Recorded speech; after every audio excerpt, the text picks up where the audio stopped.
اثر جہانگیر سڑک پر نیم اندھیرے میں بینچ پر براجمان، گردن اس کی پشت سے ٹکائے دنیا و مافیہ سے بے نیاز سیاہ آسمان کو تکے جا رہا تھا، یوں جیسے اس خالق کائنات سے اپنے نصیب کا شکوہ کر رہا ہو۔ سرد ٹھٹھرتی رات میں کھلے آسمان تلے یوں ٹھنڈے ٹھار بینچ پر بیٹھنا بھی بڑے دل گردے کا کام تھا۔ یخبستہ ہوا کے تیز جھونکے اس کے بالوں کو چھیڑ کر گزر رہے تھے، جیسے کوئی انکہی باتوں کو چپکے سے سرگوشیوں میں سنانے کی صحیح کر رہا ہو۔ اس کے لب ہولے سے لرزے مگر آواز نہ نکل سکی۔ شاید کچھ درد ایسے ہوتے ہیں جو لفظوں کا سہارا نہیں لیتے۔ وہ یوں ہی بے حس و حرکت بیٹھا رہا جیسے وقت اس کے گرد ٹھہر گیا ہو۔ سڑک پر کبھی کبھار گزرتی گاڑیوں کی مدھم روشنی اس کے چہرے پر پڑتی تو اس کی آنکھوں میں چھپی نمی چمک اٹھتی، مگر اگلے ہی لمحے اندھیرا اسے پھر سے اپنے حصار میں لے لیتا۔ وہ اندھیرا شاید باہر سے زیادہ اس کے اندر تھا، ایک ایسے خلا کے مانند جو نہ بھر پا رہا تھا نہ ٹوٹ کر بکھر رہا تھا۔ ذہن پر اتنا بوجھ تھا کہ رگیں پھٹتی ہوئی محسوس ہو رہی تھیں۔ آس پاس کا ماحول مٹ چکا تھا، وہ کسی اور دنیا میں چلا گیا تھا جہاں چہرے، آوازیں اور یادیں گڈمڈ ہو رہی تھیں۔ ماضی ایک بھیانک حقیقت کا روپ دھار کر اس کے سامنے آیا تھا اور وہ چاہ کر بھی نظریں چرا نہیں پا رہا تھا۔ آخر کیوں؟ دل نے آہستگی سے سوال کیا، ایک ایسا سوال جس کا جواب شاید زمین پر کہیں نہیں تھا، وہ صرف 7 آسمانوں کا مالک ہی دے سکتا تھا۔ اس کے دل میں ایک بے وفا لڑکی کے لیے کیوں اتنی محبت ڈال دی گئی تھی کہ نہ وہ جی پا رہا تھا اور نہ ہی مر پا رہا تھا۔ اس پر یہ ظلم کہ روح کو جدائیوں کے عذاب سے گزارا گیا تھا، ہجر کی پلے سرات پر ذلیل کیا گیا تھا، دل معصوم کو بے وفائی کے خنجر سے کاٹ دیا گیا تھا۔ وہ سر تاپا چھلنی چھلنی تھا، پھر بھی اس کے ہونٹوں کو آہ کرنے کی اجازت نہ تھی۔ کیوں؟ اسے یاد تھا جب پہلی بار وہ رابیل سے ملا تھا، یہ کالج کا حسین ترین دور تھا جب اس کی ملاقات رابیل سے ہوئی۔ کاش وہ دن زندگی میں کبھی نہ آیا ہوتا۔ اگر رابیل نہ آتی تو یقیناً آج وہ خوشحال زندگی جی رہا ہوتا۔ 23 سالہ اثر جہانگیر ابھی سے موت کی تمنا کرنے لگا تھا، کیونکہ یقیناً موت تو انسان کو ایک بار مارتی ہے لیکن فراق ہر روز کئی بار مارتا ہے، اس لیے وہ ایک ہی بار میں یہ درد سہ لینا چاہتا تھا۔ وہ من و مٹی تلے اتر جانا چاہتا تھا۔ آنکھیں بند کی اس نے شدت سے تنہائی کو اپنے وجود سے لپٹتے ہوئے محسوس کیا تھا۔ اثر، کسی نے پکارا تو وہ چونک کر مڑا۔ عامش سکندر اس کے پیچھے کھڑا تھا۔ فراز اور وسیم کو اچھی خاصی جھاڑ پلانے کے بعد وہ گاڑی لے کر اسی وقت اس کے تعاقب میں نکلا تھا، اور پھر ہر جگہ ڈھونڈنے کے بعد آخرکار وہ اسے ایک سنسان سڑک پر سنگی بینچ پر بیٹھا مل گیا تھا۔ یہاں کیوں بیٹھے ہو؟ اس کے قریب جگہ بنا کر ٹکتے ہوئے استفسار کرنے لگا۔ میں بھی خود سے یہی سوال پوچھ رہا ہوں مگر کوئی جواب نہیں آ رہا۔ وہ سیدھا ہو بیٹھا، چہرے پر شکایت درج تھی۔ تمہیں نہیں گانا چاہیے تھا، تم جب بھی گاتے ہو یوں ہی کھو جاتے ہو۔ عامش اس کے کندھے پر ہاتھ رکھ کے سنجیدگی سے کہہ رہا تھا۔ کاش میں کھو جاؤں اور دوبارہ کبھی نہ ملوں۔ سرد آہ بھر کر اس نے گردن جھکا لی۔ اللہ نہ کرے، کیسی باتیں کر رہے ہو؟ اس کے دل کو کچھ ہوا تھا۔ بچھڑے ہوئے لوگ دوبارہ کیوں ملتے ہیں عامش؟ میں تو چاہتا تھا کہ وہ چہرہ مجھے پھر کبھی دکھائی نہ دے، لیکن ایسا نہیں ہوا۔ وہ نہ صرف میرے سامنے آئی بلکہ آ کر پھر سے چلی بھی گئی، وہ پرنم آواز میں کہتا اس کے ہوش اڑا گیا۔ کون؟ عامش پھک سے اڑا۔ وہی جس نے مجھے اثر جہانگیر نہیں رہنے دیا، مجھے ایک سنجیدہ اور اذیت پسند انسان بنا دیا، وہ ٹوٹے لہجے میں بولا۔ رابیل؟ رابیل کی بات کر رہے ہو؟ اسے یقین نہ ہوا۔ کیوں آئی وہ؟ میری روح کو ادھیڑنے یا پھر دل کے سمندر میں ایک بار پھر طوفان اٹھانے؟ کیوں؟ اس نے رخ موڑ کر قدرے بلند آواز سے کہتے عامش کو دیکھا جو حق تک بیٹھا تھا۔ اثر، سنبھالو خود کو۔ اس کی آنکھوں میں آنسو نہیں دیکھ سکا تھا، اس لیے اسے گلے لگا لیا۔ نہ جانے کیوں آئی تھی رابیل وہاں؟ یہ لڑکی اس کے بھائی کو برباد کر کے بھی چین سے نہیں بیٹھی تھی۔ کیسے سنبھالوں؟ میں تو ہر روز کڑچیوں میں بٹ کر بکھرتا جا رہا ہوں، میرا وجود ٹکڑوں میں تقسیم ہو گیا ہے۔ میں روئی کی گالوں کی طرح مست ہواؤں کے سنگ بھی سمت اڑتا جا رہا ہوں۔ رابیل کی بے وفائی نے مجھ سے خود کو سنبھالنے کا حوصلہ چھین لیا ہے، میں کیسے سنبھالوں خود کو؟ اس کے سینے سے لگ کر رو پڑا تھا۔ خود عامش بھی آبدیدہ ہو گیا۔ زخم محبت پر لگے جدائی کے ٹانکوں کو یکلخت ادھیڑا گیا تھا، اس کا دھاڑے مارنا بنتا تھا۔ صبر کرو میرے بھائی، دیکھنا ایک روز اللہ تمہیں اتنا سکون دے گا کہ تم شکر ادا کرتے نہیں تھکو گے۔ وہ اسے حرف تسلی ہی دے سکتا تھا، سو دے رہا۔ بہت جلد تم رابیل کو بھول کر آگے بڑھ جاؤ گے۔ پھر اسے خود سے الگ کرتا اس کے بکھرے بالوں میں ہاتھ پھیرنے لگا۔ لیکن میرا دل تو پیچھے رہ جائے گا نا، وہ تلخی سے مسکرایا۔ مایوسی گناہ ہے اثر، انسان کو اچھے کی امید رکھنی چاہیے۔ عامش کی بزرگانہ نصیحت پر وہ محض سر ہلا کر رہ گیا۔ عامش نے اس کا کندھا تھپکا اور قریب سے ابھرتی قدموں کی چاپ پر سر اٹھایا تو وسیم علی اور فراز مغل اس سے آنی باتیں دکھائی دیے۔ اثر بھی متوجہ ہوا۔ I'm sorry یار، مجھے معاف کر دے، میری وجہ سے تو نے پرفارم کیا، لیکن میں نہیں جانتا تھا کہ وہ رابیل۔ فراز اپنی صفائی میں بولنے لگا تو اظہر نے ہاتھ اٹھا کر اسے خاموش کروا دیا۔ جانے دے یار، مجھے فرق نہیں پڑتا، میں بالکل ٹھیک ہوں۔ وہ زبردستی مسکرا کر کھوکھلی ہنسی ہنستا اس کے شانے پر ہاتھ رکھ گیا تھا۔ فراز اور وسیم ہکا بکا رہ گئے۔ اس بات میں کوئی شک نہیں تھا کہ وہ ضرورت سے زیادہ مضبوط اور فولادی اعصاب کا مالک تھا۔ ٹوٹ کر بھی خود کو یوں ظاہر کرتا تھا کہ گویا اسے کوئی فرق ہی نہیں پڑتا۔ پہلے بھی جب رابیل اسے جدا ہوئی تھی تو وہ رونے کے باوجود یہی راگ الاپتا تھا کہ اسے فرق نہیں پڑتا۔ حالانکہ تنہائی میں وہ کس قدر تکلیف سے گزرتا تھا، فراز اس بات کا گواہ تھا۔ یکایک فراز نے اسے بھینچ لیا، وہ آنکھیں بند کیے اس کا درد اپنے دل میں اترتا ہوا محسوس کر رہا تھا۔ اثر نے اس کی پشت سہلا کر اسے تسلی دی تھی۔ فراز تو اس کی تنہائیوں کا رازدار اور امین تھا، وہ جانتا تھا اس کے دکھ کو، بلکہ وہ تو اس کے ساتھ رویا بھی تھا۔ اثر کا غم اس کا اپنا غم تھا۔ اثر نے اس کی کمر تھپک کر بھینچا اور یقین دلایا کہ وہ بالکل ٹھیک تھا۔ دونوں الگ ہوئے تو وسیم بھی اس سے ملا اور پھر آمش اثر کو لے کر گھر کی طرف روانہ ہو گیا، جبکہ فراز اور وسیم بھی تھکے ہارے قدم بڑھاتے اپنے اپنے گھروں کو لوٹ گئے۔ مغل ہاؤس کی بلند و بالا عمارت رات کی خاموشی میں بھی جاگ رہی تھی۔ کھڑکیوں سے جھانکتی زرد روشنی رات کا اندھیروں سے آنکھ مچولی کھیلتی رہتی تھی، جیسے اندر کہیں زندگی اپنی پوری شدت کے ساتھ دھڑک رہی ہو۔ وسیع و عریض ذہن میں ہولے سے چلتی ہوا نے سرسراہٹ پیدا کی تو درختوں کے سائے دیواروں پر لرز اٹھے اور فضا میں ایک انجانی سی اداسی گھل گئی۔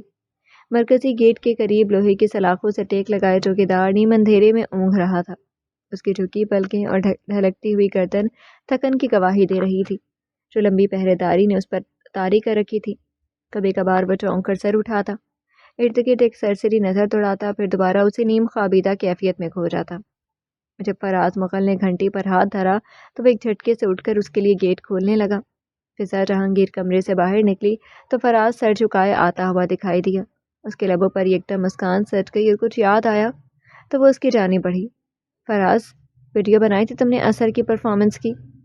جاندار مسکراہٹ سے اس نے استفہامیہ دیکھا۔ جی۔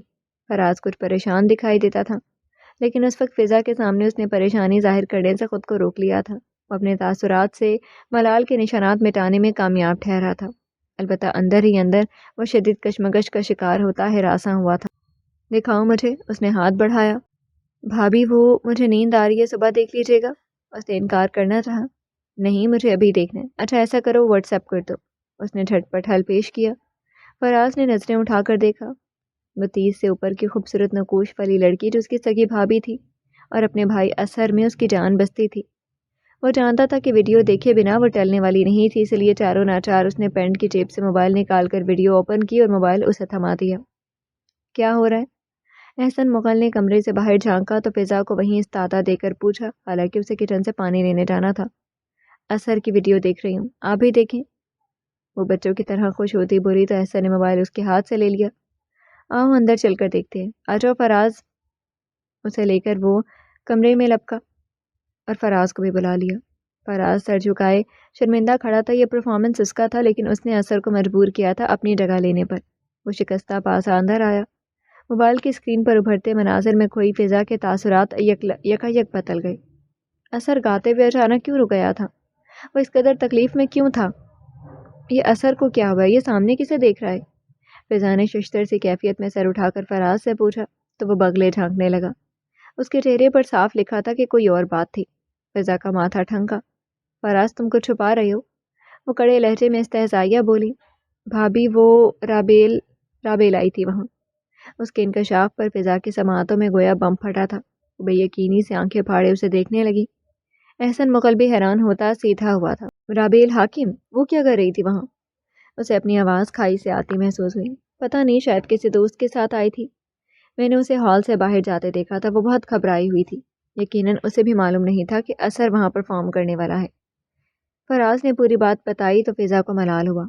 پہلے تو فراز بھی ناظرین میں کھڑا اس کی ویڈیو بنا رہا تھا، لیکن جب اثر خاموش ہوا اور پھر کچھ دیر بعد اس نے رابیل کو عجلت میں وہاں سے جاتے دیکھا تو اسے بھی سانپ سونگ گیا۔ یعنی اثر اسے دیکھ کر ڈسٹرب ہوا تھا۔ نہ جانے وہ یہاں کس کے ساتھ آئی تھی، کیونکہ اتنا تو طے تھا کہ وہ پنجاب یونیورسٹی کی اسٹوڈنٹ نہیں تھی۔ یا اللہ! فضا نے اپنا سر تھام لیا۔ اثر کہاں ہے؟ وہ ٹھیک تو ہے؟ اسے یکلخت بیکلی نے گھیرا۔ جی وہ گھر گیا ہے، آمش اس کے ساتھ تھا۔ وہ پیر کا انگوٹھا دیکھنے لگا۔ فون کرو اسے، بات کرواؤ میری۔ وہ ذرا اونچی آواز میں بولی، ریلیکس فضا، عامش اس کے ساتھ ہے تو وہ ٹھیک ہوگا، ایسا نے تسلی دی۔ نہیں۔ وہ موبائل رکھ کر بیڈ سے اٹھ گئی۔ آپ نہیں جانتے کچھ بھی، میں جانتی ہوں اسے، وہ کتنی تکلیف میں ہوگا، کیا کچھ نہیں سہ رہا ہوگا۔ بے چینی سے چکر کاٹتی بولی، میں نے بہت مشکل سے سنبھالا تھا اسے، وہ اتنا ٹوٹ گیا تھا کہ خود اپنی پہچان نہیں کر سکتا تھا، وہ راتوں کو اٹھ کر روتا تھا اس بے وفا لڑکی کے لیے۔ ہائے میرا شہزادوں سا بھائی، پتہ نہیں کیسا ہوگا۔ تم کھڑے کھڑے منہ کیا دیکھ رہے ہو، فون کرو اسے۔ وہ پہلے احسن سے مخاطب تھی، پھر گویا خود کلامی کا انداز اپنایا اور آخر میں گلا پھاڑ کر فراز سے کہا، اس کا فون نہیں لگ رہا۔ وہ موبائل اٹھا کر 2-3 بار کوشش کر چکا تھا۔ عامش کو فون کرو، احسن نے تحکم آمیز لہجے میں کہا تو فراز نے عامش کا نمبر ملایا جو پہلے ہی بیل پر اٹھا لیا گیا۔ بھابھی سے بات کریں، فراز بولا تو فضا نے فوراً موبائل لے کر کان سے لگایا۔ ہیلو عامش، اثر کہاں ہے؟ وہ بےتابی سے پوچھنے لگی۔ میرے ساتھ ہے۔ وہ اس وقت اثر کے ساتھ اس کے کمرے میں موجود تھا۔ وہ ٹھیک تو ہے نا، بات کرواؤ۔ فکر ہی فکر تھی۔ بڑی بہنیں ماں جیسی ہوتی ہیں، چھوٹے بھائیوں کو اپنی اولاد کی طرح چاہتی ہیں، ان کی تکلیف پر تڑپ اٹھتی ہیں اور ان کی خوشی میں نہال ہو جاتی ہیں۔ بھائیوں کو رشک آنا چاہیے ایسی بہنوں پر جو ماں کا عکس ہوتی ہیں۔ جی اپیا، اثر نے فون لیا۔ میری جان، اثر کیسے ہو؟ فضا جہانگیر کے لہجے میں ممتا سما گئی۔ میں ٹھیک ہوں، آپ کیسی ہیں؟ اپنے گلوگیر لہجے پر قابو پا لیا تھا اس نے۔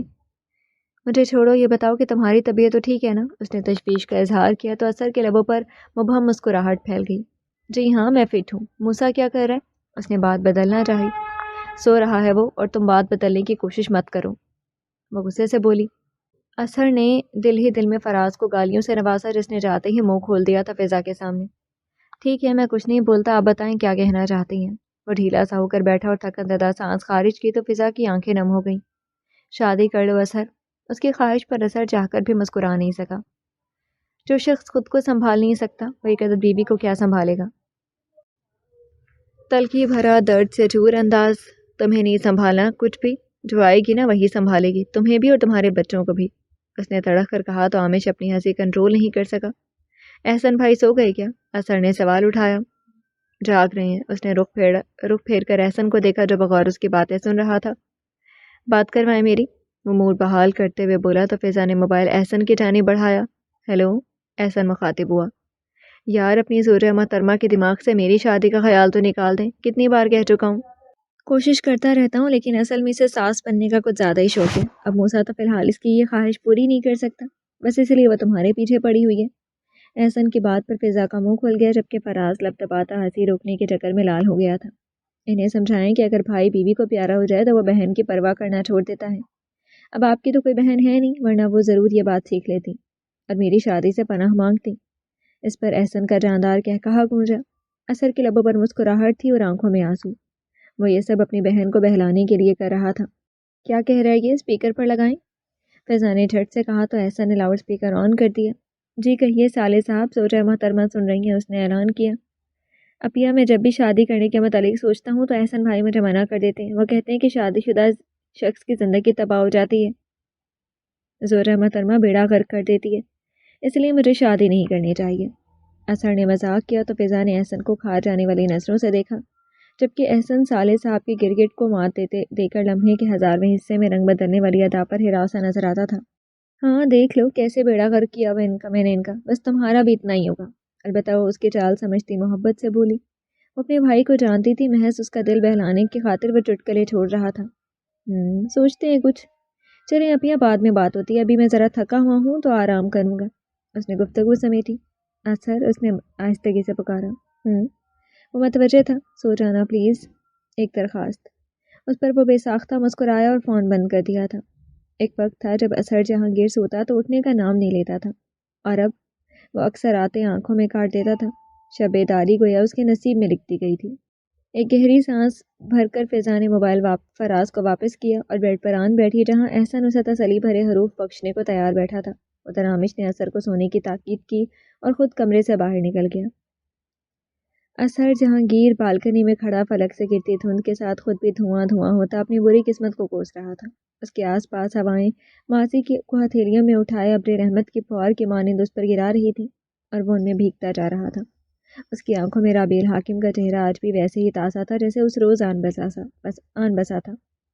پاپا کہتے ہیں بڑا نام کرے گا، بیٹا ہمارا ایسا کام کرے گا، سچ سارے سپنے پاپا کے اپنے کرنے چلا میں نوجوان۔ 19 سالہ اظہر جہانگیر بیڈ پر گدھے گھوڑے بیچ کر سو رہا تھا جب اس کے سرہانے پر بڑا الارم بجا اور اس نے نیند سے بند آنکھیں بمشکل نیموا کر کے بے جان سا ہاتھ اس کی جانب بڑھایا۔ چپ کر بے غیرت، سونے دے مجھے۔ الارم کو ایک چپت رسید کرنے کے بعد وہ دوسری طرف کروٹ لے کر سو گیا۔ بیڈ پر آڑا ترچھا بے ڈھنگے انداز میں لیٹا وہ چند ہی لمحوں میں دوبارہ نیند کی آغوش میں اتر گیا۔ ٹانگیں کہیں جا رہی تھیں اور بازو کہیں کہ اچانک اس کا موبائل بج اٹھا۔